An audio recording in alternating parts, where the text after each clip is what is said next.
Optimus, no!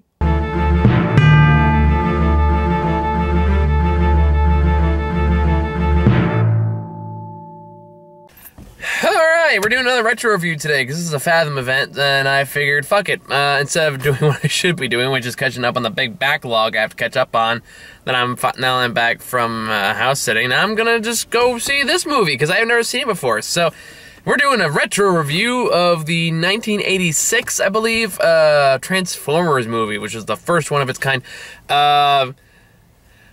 Now, as a movie, this is pretty much what you'd expect, but from a cultural standpoint and from, like, this movie's kind of fascinating. Not so much in the film itself, although the movie itself, like, for what it is and the fact that it is clearly a product of the 80s, it's still actually pretty solid. But for what it was clearly trying to do, and Movie Bob has a great video about this, and he's going a lot more detail than I ever could. What it was kind of trying to set out to do, and what it actually ended up accomplishing, is kind of amazing. Because if you watch the movie, you know this is an ad to sell toys. The whole series of G1 Transformers was all to sell toys. Now, to give context, I should probably go, before I go too far into this, I should probably give my context and what I know about Transformers and my history of Transformers, because I wasn't born in the 80s. Obviously, I was born in 91, so by the time I was born, a lot of the classic Transformers TV show, that was kind of beyond me. So I grew up when Beast Wars was really popular, and I loved the shit out of that show. That was my Transformers for me. That was one where I collected as many toys as I could get my hands on. I knew all the lore. Hell, I even bought one recently when I was at Comic-Con. For me, that was my Transformers, and that was kind of my exposure to the traditional Transformers. Who's messaging me? It's not important right now. So that was my entryway into the world of Transformers, and that's pretty much sums up everything I really knew about it up until the Michael Bay movie came out. And the game. There was the game. I think it was the Xbox 360 game that came out. That was actually also really good. I didn't get to play the sequel, sadly, but anyway, like, those pretty much sum up my knowledge of, like, traditional Transformers right there, so know that going into it. Granted, I've done a fair amount of research, and I've read up on quite a bit of it, since Beast Wars came out, so I do know, like, some of the characters and, like, some of the history, but I'm not well-versed. I'm just put it that way. So, yeah, anyway, when I was talking about this one, it's like, even watching this movie, if you have no context of what Transformers is, and you only know that this was a toy line by Hasbro, you could still tell this was very clearly an attempt to make a whole new set of toys for kids to buy. You know that. You can clearly see it, like, you can clearly see that because they kill off half the original cast, including, of course, Optimus Prime, which kind of leads into what's kind of fascinating about this movie, in a way, is that when the directors and the writers were given the task of making this movie as a way of, like, all right, just get rid of the old characters as many as you can get away with, and just make all kinds of new characters that'll make the kids go out and buy them in stores. That's all we really want you to do. Build big ones, build small ones, build everything in between. Just build a whole bunch of new Transformers that kids will want to buy. And they did that, but they did their job too well. In that they made, this is gonna sound really weird, they made Optimus Prime's death too sad. And that got people just to lose their minds. Like, there was a huge backlash when this movie actually came out. And everyone was just so heartbroken over Optimus that they basically retconned a lot of what happened, at least the Optimus Prime's death part. And yeah, like, there was a huge emotional impact. This movie was too good for what it was trying to do, and it backfired on them. And just on that context alone, it makes it a fascinating cultural piece. The movie itself is so 80s. It is so 80s, and I love the 80s, and it is so cheesy, and for that reason, I loved it. And it's so dumb, and I'm sorry, I don't know if it's like a taboo thing to say. Like, I don't know if anyone holds, like, the lore of the original sacrilege or anything like that, but man, this is dumb. And that's okay. It's okay to be dumb, because this movie kind of knows it is, to a certain extent. There's, like, a whole part where there's a whole fight sequence that happens like a Weird Al song. I think it's called like Dare to Be Stupid. And it goes on for quite a while. and it doesn't really have anything to do with it. You get some characters that are only there for like a couple minutes and then they pretty much die later on. Which I'm assuming they were only there to sell toys. But again, it was kind of shocking how much effort was put into this very 80s movie that was just made to sell toys. Because they got, like, Orson Welles, they got Eric Idle, they got Leonard Nimoy, all to be in this movie.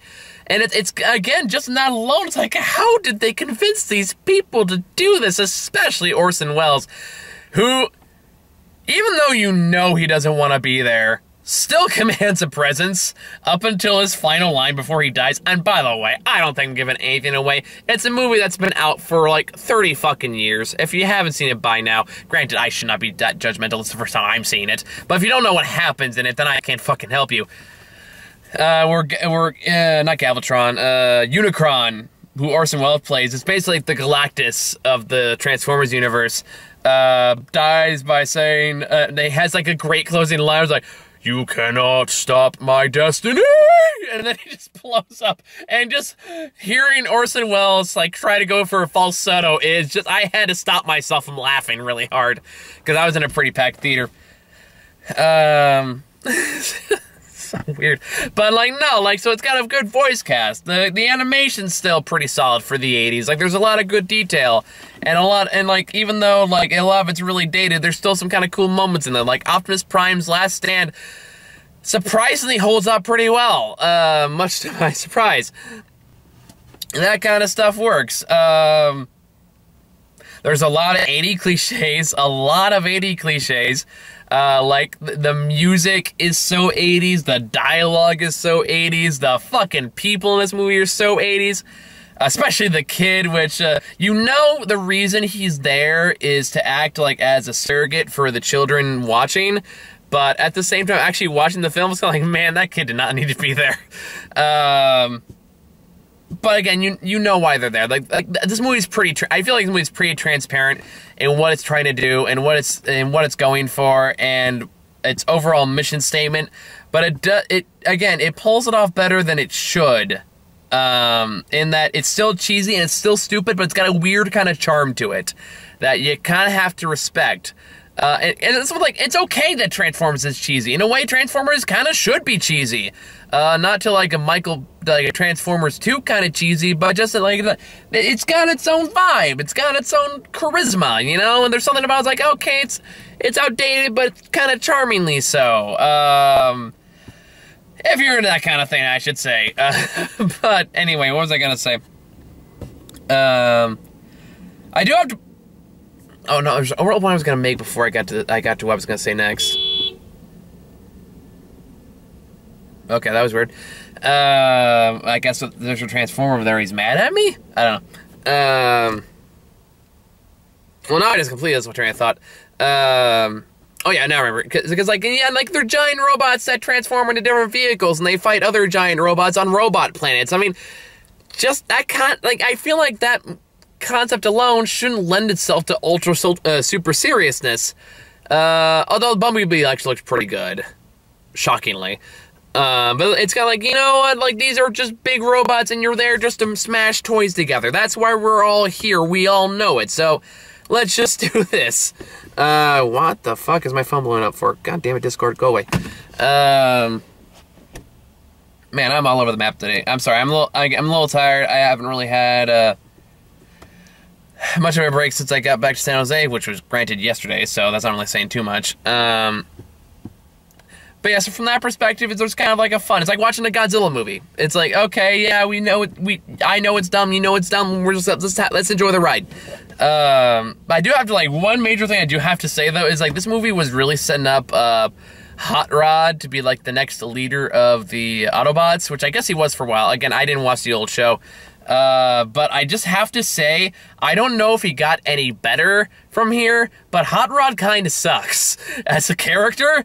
And I know that might be, I'm sure Hot Rod has his fans, but I just gotta say it, as a character, yeah, I'm sorry, he kind of fucking sucks. Like, they sound they sound to be the big leader, but he doesn't really have much of an arc through the movie, which I know is kind of stupid to be that critical about a movie that's, again, was only there to sell toys, but everything else tries so hard. Like, I would say, like, even, like, the older bot that's there to tell war stories, and by the way, this movie has an amazing Mice and Men reference, and I was not expecting that. Caught me off guard. But Hot Rod, it just... Wow, I'm just pissing off all the Autobots in my immediate area. That's like the third horn I've heard so far, or is it the second or third? I don't know, you can tell me in the comments.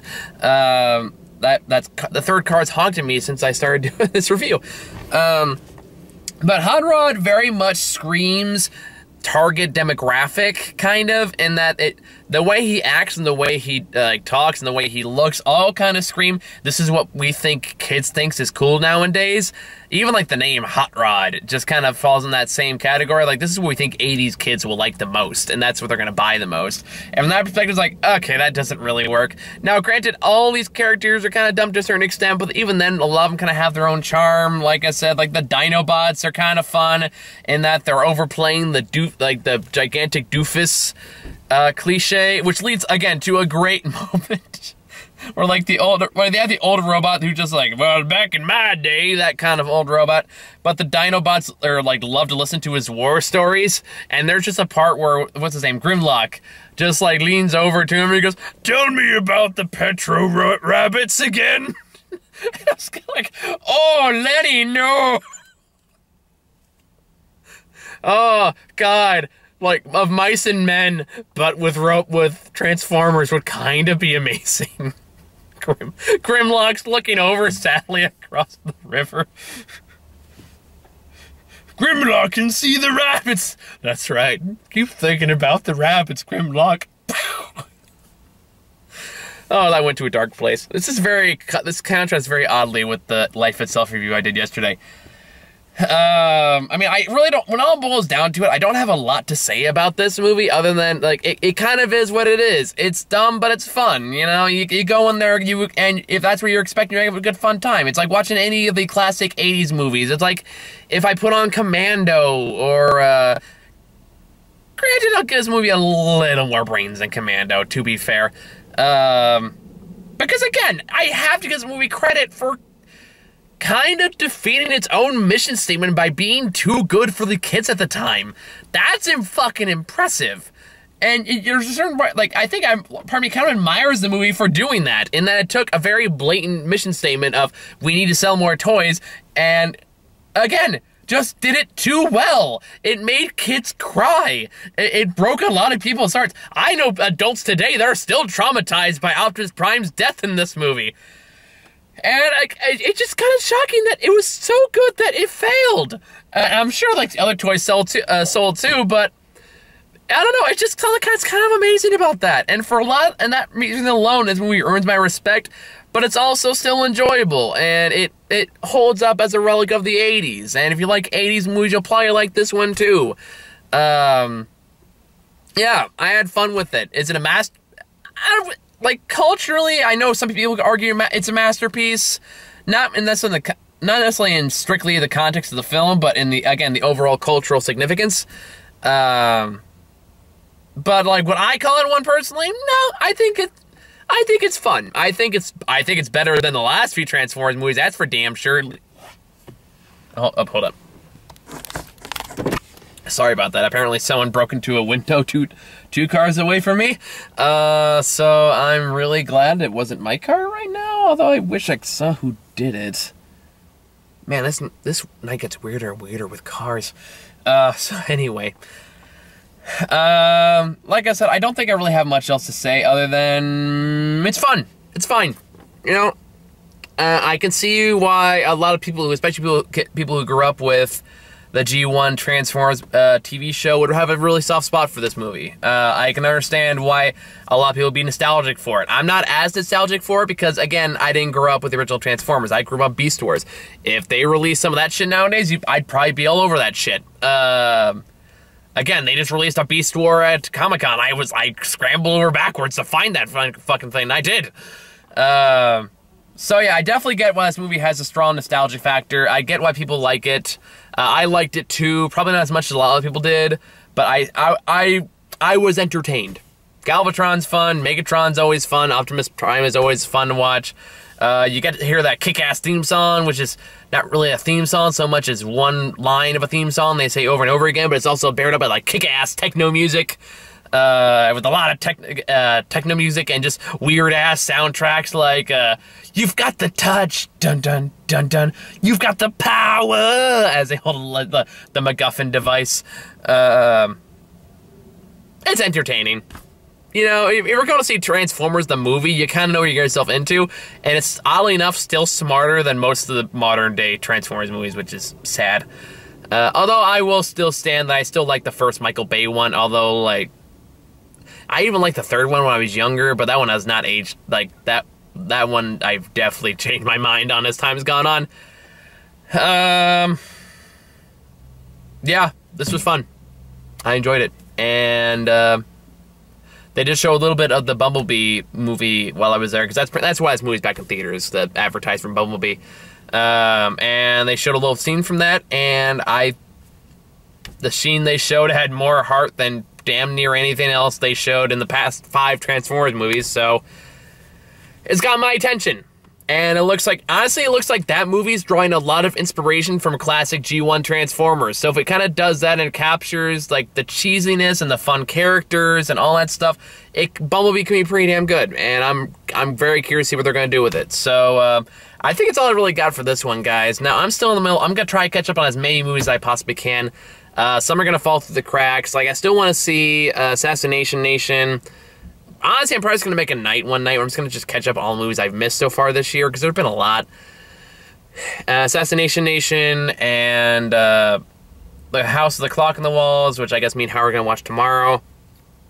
A Simple Favor, which I still kind of want to see because I like Anna Kendrick. And something else. And then next week is like Smallfoot, Hellfest. I don't know if we're going to make an effort to go see that one or not. It's another Slash movie. Does anyone really care that much? And something else big that comes out next week that I'm forgetting. So, yeah, that's all I got, guys. It's going to be busy next week, so stay tuned for a lot of videos next week. Because now that I'm back in San Jose, I'm just jumping right back in. So I will see you all whenever I come out next. Bye-bye.